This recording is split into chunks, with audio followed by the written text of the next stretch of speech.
So I'm Liz. I am from the York County Food Bank, as almost all of you know. And I'm going to be talking about free marketing tools. This is basically a little intro training, a preview to the marketing and communications panel that we will have at our agency summit in September 11th. So if that's not on your schedule, you should put it on there. So the first thing we're going to talk about is social media. We're only going to cover Facebook and Instagram. Social media is a good free way to spread your message with volunteers, donors, and clients. Websites can be expensive and time consuming. And if you use social media well, they can be a good replacement for a website because your profile will show up in a Google search just like a website would. And then the only drawback to using social media in place of a website is that you have to tailor your content to that social media platform rather than on a website where you could just kind of do whatever you want. So the first one we're going to talk about is Facebook. I'm sure most organizations and programs out there already have Facebook, but if you don't, I strongly recommend you get one. Something to keep in mind is that all social media platforms are different in that your audience will be different and like who is in your audience will be different and the size of your audience will be different. With that in mind, I would say Facebook is the most important social media for your organization to have because it has the largest audience and your audience includes people that are potential supporters, whether they be volunteers or donors and people that are in need of food. And Facebook is good for all kinds of posts. A general rule about posting on Facebook is that everything should have at least one image or video with it. Try not to post anything that's just text. It's not very engaging. People will just scroll right by it. And the Facebook algorithm won't pick up on it as well and spread it. Some tips on what to post: information about your services, opportunities for supporting your organization, interesting photos, general updates, and you can share stuff that's not about your organization but related in some way. So on our Facebook page, we will share articles about food insecurity or nutrition information or interesting posts about other food banks, stuff like that. So like I said, I'm sure you already have a Facebook page. If you don't, you should really set one up. You can do that through like a web browser or the app. I recommend doing it through a web browser though. And to set up a Facebook page for your pantry or your program, you don't have to have a personal Facebook page, but I would recommend it. It just helps you spread your posts better. And it fosters better trust in your audience if they can see that your posts are coming from a real person. Another thing is that if you are a pantry or a program that is associated with a church or another larger organization, I would consider setting up a separate Facebook page for your services. Because when someone goes on Facebook and if they're looking for a pantry or a soup kitchen or a food assistance program, they're using those terms in the search function. They're not using the name of your church or the name of your community center. So you'll be able to reach people better that are looking for your specific services if you set up a separate Facebook page. And like I said, if you don't have a personal profile, I would recommend setting one up and then setting up your page through that. And if you have a page already that isn't linked to a personal profile, you should consider doing that. With the search function in mind, you want to give your name a descriptive title. So something that indicates what kind of organization or program you are. In the little video on the side over here, I'm setting up a Facebook page for a fake organization called the Happy Pantry. But if your organization or your program doesn't have the words pantry or food assistance or soup kitchen in the official title, you might want to include that in the title of your Facebook page just to make it easier for people to find you. For example, we have a partner, they're a food pantry, they're called The Well. Their name is just The Well, their logo just says The Well, but their Facebook page is The Well Food Pantry. If you're really against putting like some language like that in the title, you can put it in the username, which is a separate thing that you would set up after the fact. And then again, if you're part of another organization like a church or a community center, you can indicate that in the title of the page as well. So with the Happy Pantry example, if it was part of a church, you might call the page the Happy Pantry at Christ Community Church. If your program or pantry does not have a separate, a unique name that's separate from your general organization, you can just call it something like the Food Pantry at Christ Community Church or Christ Community Church's feeding program. Another thing is that when you set up a Facebook page, it will prompt you to select a category. And if you already have a page, I would recommend going into the edit function and to look at what your category is. And if it's not already, set it to nonprofit, community, or charity organization. I wouldn't recommend setting it to a religious organization, even if you are associated with a church. The only reason you would do that is if you plan to post religious content on that page. And if you make your category religious organization, Facebook will flag your posts as religious, and the algorithm won't spread them as well. Some more notes on optimizing your Facebook page. If you go under edit info, you want to fill out as much information as possible. This helps the Facebook robots know where they should be showing your posts and who they should be showing them to. So you have to list your address. That way it knows to be showing posts to people in your area. There's another option called service area, and that you should make your town, and you should also put in surrounding towns. You can put in up to 10 places. So for York County Food Bank, because we're a county-wide organization, we have York City, Hanover, Stewartstown, Red Lion, Glen Rock, all of those in our service area. And this is just the basics of optimizing a Facebook page. If you already have all this down, still stay tuned, because later I'll be showing you a tool, a design tool that you can use to really enhance your Facebook content and increase traffic on your page. So the next one we're going to talk about is Instagram. Instagram is useful, but I wouldn't say it's necessary like Facebook is. And that's because on Instagram, your audience is generally smaller, and your audience mostly consists of supporters and other charitable organizations or businesses. Of course, there will still be people on there that are looking for food assistance. The stuff that you post on Instagram is similar to what you post on Facebook if you're following my rule of everything has to have an image. Instagram is photo centered. You can set one up through a personal profile that already exists, or you can set one up independently. The little video I have here shows how to set one up independently. It's not as important to set one up with a personal profile. So if you want an Instagram for your organization or your program and you don't already have a personal profile, I wouldn't worry about setting one up first. You can just go ahead and make one for your program. And I would do this on the app, not on the web browser, because most of the time you'll be using Instagram through the app anyway. And you'll just fill in information as it prompts you to, like Facebook. And once you're done, you're going to go to your profile, or if your already existing profile, and click Edit Profile. And under there, you're going to make sure that you set your account up as a professional account. Under professional account, they'll ask you to select a category, and you should make that the same as whatever you set your Facebook page category to. And then you would select business instead of creator. They only have 2 options.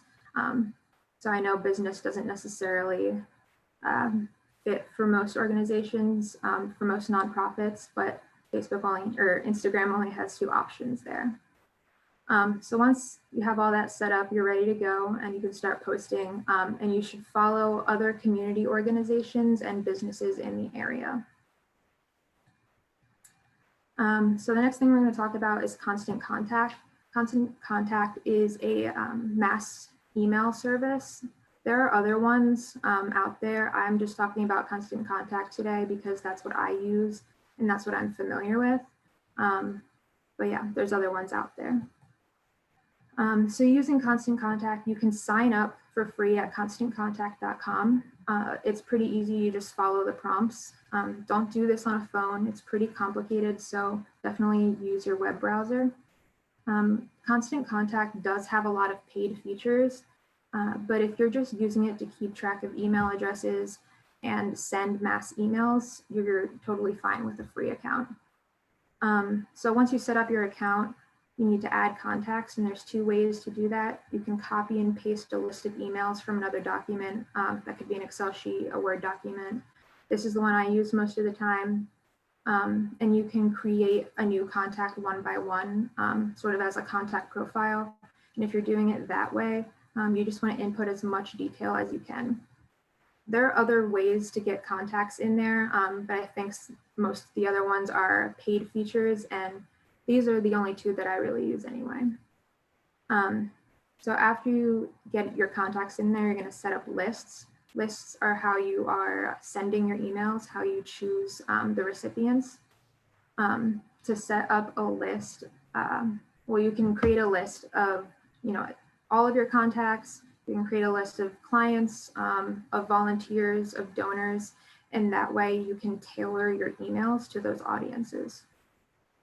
And once you have your contacts and your list, you're going to add contacts to the list. It's a little bit complicated. You can do that under the list tab or under the contact tab, but doing it under the contact tab is a lot easier. That's what I show in the video there. So once you're ready to go with all that, you can start creating your emails. Constant Contact has a lot of templates to choose from. I usually use a template just to get started, but you don't have to use one.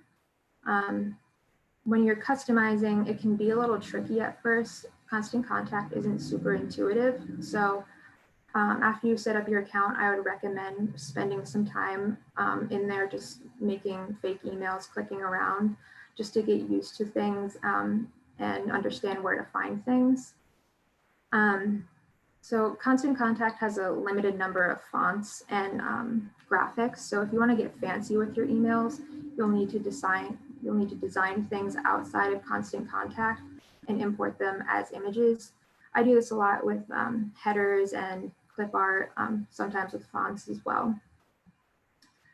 So once you got your email created, Constant Contact actually has this function where you can send yourself or someone else a test email. And in that test email, you'll be able to view your email exactly the same as your recipients would. And then once you're satisfied with that, you can go ahead, continue, select your recipients, review the details. And then unfortunately, scheduling emails is a paid feature. So if you are planning to send an email that's time sensitive, you should create the email ahead of time and then maybe set up a notification or a reminder on your phone or computer at the time that you want to log in and send that email. And then after you've sent it, Constant Contact has pretty cool reporting feature where you can see the results of your email. And under reporting, you can see how many people opened it. You can see exactly who didn't open it, who clicked on your links, how many links got clicked, who unsubscribed, all that kind of stuff. And you can use that information to update your contact lists and make more effective emails in the future. So the last thing we're going to talk about is Canva. I saved the best for last. Canva is a design platform for digital and print marketing materials. It is really useful. I use it basically every single day. And I would say that if you take nothing away from this, except for one thing, make it this. If you don't want to set up a Facebook or an Instagram or get Constant Contact, you should at least get Canva. It just makes everything so much better and so much easier. So Canva has like a free mode and a Canva Pro, but nonprofits can get Canva Pro for free by applying. The link is right there on the slide. And it's pretty easy to sign up. Once you're in there, the first thing you want to do is create a logo if you don't have one already. If you are associated with another organization, like a church or a community center or something like that, you can use their logo. Just, as your main logo. You can use, part of their logo. You would just have to upload it as an image file and crop it down and use it however you want. The video I have on the side here shows how to make a logo, like a brand new logo, using one of their templates. And then, so when you're creating a logo, as a general rule, you want to have the name of your organization or program and some sort of icon. And then I wouldn't have more than 4 colors, but try to keep it to 2 or 3. What else we have here? And then, another useful tip is that you should create a version of your logo that is all black and another version of your logo that is all white, so that you can use it on other items that might have a background image that's the same as one of your colors in your logo. So once your logo is created, you would download it as a transparent image. I would recommend PNG rather than JPEG. It's just higher quality. And that means it just has no background and you can use it as like a sticker on other things that you make. So once you have your logo, you can start creating other things. In this video here, I am creating a Facebook post from a template. You don't have to use a template, but Canva has thousands of them for all different kinds of things. Facebook posts, Instagram posts, email headers, invoices, business cards, invitations, all sorts of things. I like to use them just to get an idea, and then I customize it. And usually the design I end up with at the end is pretty different from the template that I started with. But it just makes things easier and it gives you a better idea of what your options are. That being said, Canva is very easy to use. It's very intuitive, but there are so many options. There are thousands of templates and fonts and graphics and other features that, I mean, even after using it for a year and a half every single day, I still find new features and new things to do on there. So once you get one, you just want to spend some time in there playing around with stuff, making things. It's actually pretty fun. Just so you learn what your options are, so that when you need something quickly, you can go ahead and create it, and it won't take much time. And then a general rule with digital materials, so that's anything that's only going to be viewed on the computer. So Facebook posts, Instagram posts, email, stuff like that. You want to download those as image files. Like I said before, I would recommend PNG instead of JPEG. It's just a bit higher quality. And depending on some of the graphics you use, you can also download them as vector files, but you probably won't be using them much. With printed materials like flyers, newsletters, invoices, postcards, you want to download those as PDFs, and it's just a higher quality image for printing. Oh, another thing that I forgot to mention on the last slide regarding logos is that once you have a logo, you want to use that as your profile picture on any social media, or really anything that you're using that requires a profile picture. So that's all I had for you today. We went over Facebook, Instagram. Facebook, I would say, is absolutely a necessity. You don't have to have Instagram, but it's useful. There are a lot of other social media platforms like Twitter, Snapchat, Pinterest, YouTube. They're all great. You can use those too, but I wouldn't say that they're super necessary. And then constant contact or any mass email service is really useful for just keeping track of your contacts, whether they be donors, volunteers, clients. And it's pretty, yeah, it's pretty useful. I use it a lot. I send a mass email probably once a week. If you don't want to use Constant Contact, there's some other ones out there. There's MailChimp. Can't think of any other ones, but I know there's more. So you can do some more research. And then, yeah, Canva is, I would say, the one thing, if you're only going to take one thing out of this, that you should use. It's super easy, and it really makes a huge difference on your social media platforms and in the emails that you're sending. It enhances your image a lot, and it just creates, I guess, a better public image if your materials that you're putting out to the world look professional. And it's very easy to make things look professional on Canva because of the templates. That's all I have today, and I will end it there.